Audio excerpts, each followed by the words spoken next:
বিনা প্রতিদ্বন্দ্বিতায় লোকসভা বা বিধানসভায় ভোটে জেতার দিন কি ফুরিয়ে এলো? প্রার্থী যদি একজনও হয়, ন্যূনতম একটা ভোট তাকে পেতেই হবে। সেটা 10 কি 12% হতে পারে। এমন নিয়ম কি চালু করা যায়? সুপ্রিম কোর্ট, নির্বাচন কমিশন এবং কেন্দ্রীয় সরকারের কাছে জবাব চেয়েছে এই প্রশ্নের।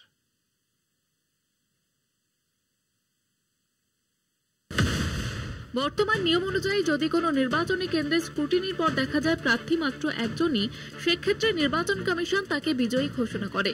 রিপ্রেজেন্টেশন অফ পিপল অ্যাক্ট 1951 এই নিয়মের পরিবর্তনের দাবি জানিয়ে সুপ্রিম কোর্টের দ্বারস্থ হয়েছে বিধি সেন্টার ফর লিগ্যাল পলিসি।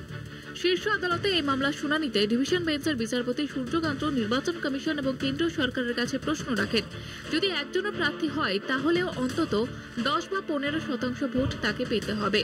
এই নিয়ম কি অনেক বেশি আধুনিক এবং প্রোগ্রেসিভ হবে না?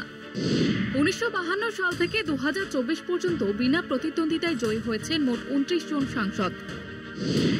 বিধানসভায় বিনা প্রতিদ্বন্দ্বিতায় জয়ী বিধায়কের সংখ্যা এই সময়ে মোট 298। লোকসভায় সর্বশেষ বিনা প্রতিদ্বন্দ্বিতায় জয়ী হয়েছেন বিজেপির মুকেশ দালাল। তিনি গুজরাটের সুরাট থেকে বিনা প্রতিদ্বন্দ্বিতায় জয়ী হন।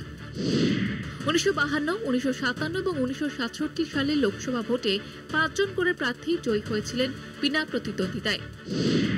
রাজ্য হিসেবে জম্মু কাশ্মীর থেকে মোট 4 জন সাংসদ বিনা প্রতিদ্বন্দ্বিতায় জয়ী হয়েছেন, এটাই সর্বোচ্চ।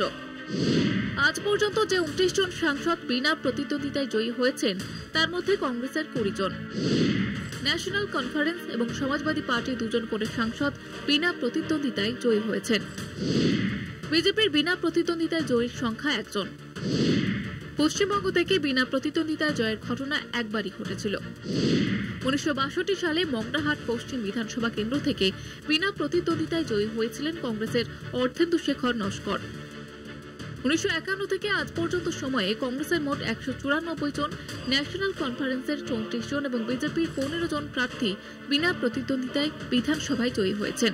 রাজনৈতিক বিশেষজ্ঞদের ধারণা, যদি সত্যি লোকসভা এবং বিধানসভায় বিনা প্রতিদ্বন্দ্বিতায় জয়ের জন্যও 10 থেকে 15% ভোট পাওয়াটা বাধ্যতামূলক হয়, তবে পরবর্তীতে সেই নিয়ম পুরসভা, পঞ্চায়েত ভোটের ক্ষেত্রেও চালু হওয়ার সম্ভাবনা উড়িয়ে দেওয়া যায় না। কলকাতা টিভি।